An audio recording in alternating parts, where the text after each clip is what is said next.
sweet.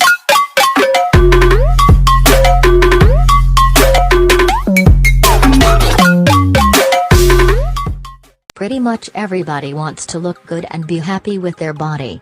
The concept of what looks good is always changing and evolving, and that's why we see so many diet programs and weight loss program information being littered onto the television and the internet. Throughout the past 100 years or so, however, there has been a very different kind of person, the bodybuilder. Bodybuilders are the dedicated few who turn their body into absolute masterpieces, treating each muscle like a religious text that needs to be meticulously studied. Listed below are the bodybuilders who went a bit far in their pursuit for the perfect body. Flex Wheeler. Wheeler is a retired American IFBB professional bodybuilder.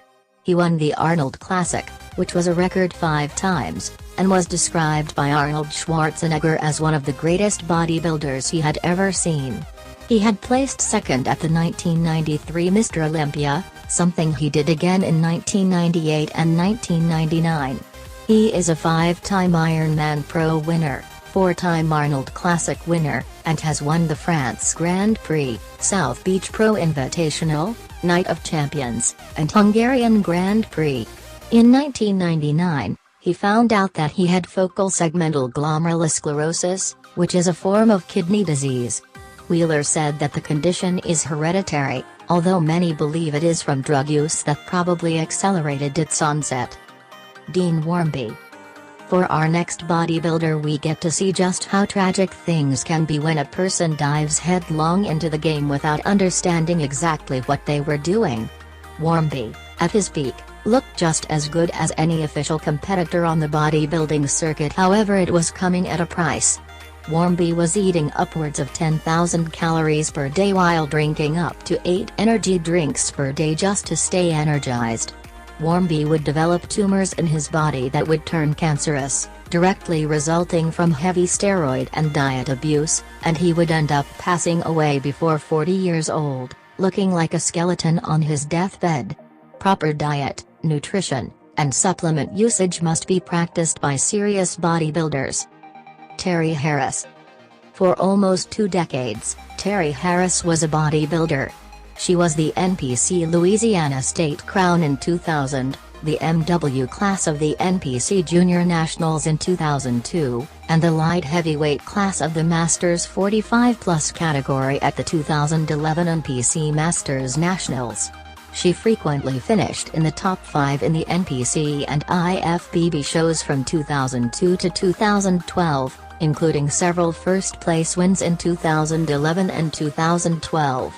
At just 50 years of age, she died from a heart attack only 2 days after a contest in 2013. Gary Hyming. There's an old saying that goes, "Find what you love and then let it kill you," and that is exactly what Gary Hyming did. Hyming was one of the more famous bodybuilders in the world when he died on stage back in 2009. Hyming was competing in a sanctioned competition in Australia when he suffered a heart attack on stage. Rather than cancelling the show, the event promoters instead had his body moved to a hospital before continuing. The world of bodybuilding can be savage, and the allure of the money, fame, and killer body can be too much for some people. However, we'd rather deal with quick loans to pay our bills than put our body in harm's way like this. Still, Hyming died doing what he loved, so there is something poetic there. Andreas Munzer. One look at Andreas Munzer and you'd believe that he were pulled straight from the action cartoons we watched as kids. Munzer looked like a real-life action figure throughout his short life before he ultimately died in 1996 at the age of 32. What could possibly kill a man who looked like he could break a car in half? Organ failure. Munzer had cut his body fat percentage down to almost nothing. Cutting down your BF% is common in bodybuilding as it allows you to show off each individual muscle, but there is a certain threshold that you never want to cross. Munzer was later found to have several tumors located on his liver as well as an enlarged heart. Safe to say that years of supplement abuse and overtaxed body work ended up dooming the athlete.